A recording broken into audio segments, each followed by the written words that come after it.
Next one is JIT, or what is just-in-time manufacturing. So, is a production model in which items are created to meet demand, not created in surplus or in advance of need. Organizations adapt the GIT approach to increase efficiency, reduce cost, and speed of product delivery. To achieve these goals, however, they must eliminate the types of waste typically associated with manufacturing, such as overproduction, unnecessary wait times, and excessive inventory. Only then can they implement an effective GIT strategy. So, GIT aims to produce and deliver products only as they are needed in the exact quality at the right time. So, murag ang GIT is pasabot nga like,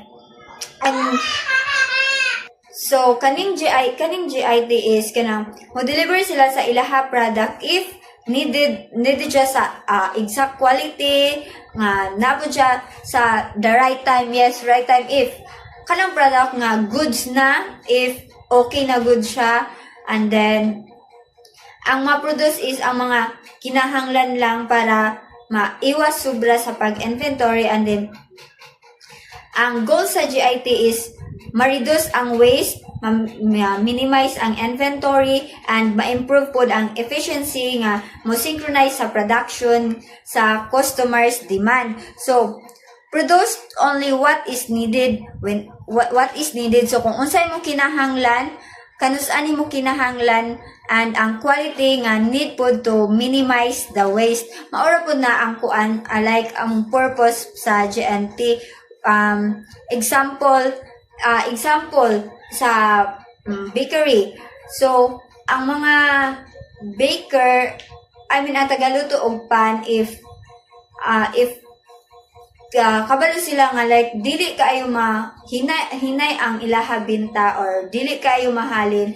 So, ang ilara lutoon if ilara gamon nga pan, ang katong mga kung pila ang ni-order, and then itansya ra pud nila nga maubos ra pud dayon, para kung dili magkulang, dili mag-waste ilahang like ilahang ang plan or ang product. So the next one is history of GIT manufacturing. The GIT methodology, also known as the lean production model, is commonly associated with manufacturers in post-World War II in Japan. Faced with the lack of working capital and natural resources, Japanese companies had to incorporate lean, efficient business practices into their process. This meant building smaller factories and producing items in smaller batches while paying close attention to the efficiency of the production processes. So, ang GIT manufacturing is gikan siya sa Toyota sa Japan in 1950s. Nag-start sila because sa like lack or kulang sa mga materials and capital. And then after or how many years, like mura siya nalago or na-successful, gisunod ra pod, daghan pod nagsunod nga mga companies or mga tao, like ilahang strategy gisunod para for good pod sa ilaha nga companies, like ilaha product dili ma-waste, dili masubra, or dili masayang, and then ang gasto pod is like maigo-igo ra pod nga wala labis, walang kulang, and then helpful pod siya sa mga companies or sa mga tao, and up until now helpful good siya, like para kanang maiwasan na gud ang mga waste. So, Toyota was the forefront of the GIT effort in Japan and implementing GIT practices so successfully that the company's approach became known as the Toyota Production System, or TPS. According to TPS philosophy, manufacturers are susceptible to 7 type of waste. Number 1 is overproduction.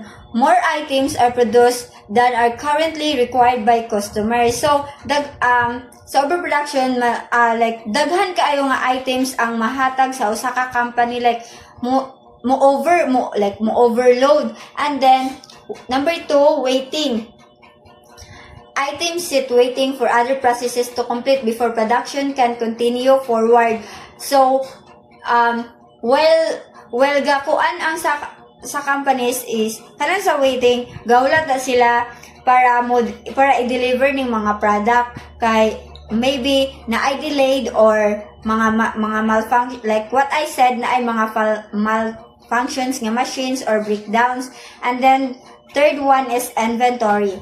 The manufacturer has too much inventory in hand, requiring extra storage and management. So, sa manufacturer is needed gud siya nga na extra nga storage para sa like lain-lain nga mga procedure. And then, fourth one is transportation. Materials or products are transported unnecessarily during the production process. And 5, processing. Inefficient processing results in unnecessary efforts, equipment, or time spent in production. 6 is motion. Workers move inefficiently and unnecessarily during the production process. And then, the last one is defects. Defective products result in wasted time, materials, and effort and can impact the company's reputation. So, like, if ang product nga daghan mga defects or daghan mga guba or like kulang dili mo meet ang quality, ang customer dili makamit sa ilahang nga needed nga quality, like mo kuan na siya nga muhatag sila feedback sa company nga makadaot pod sa reputation sa usa ka company. So next is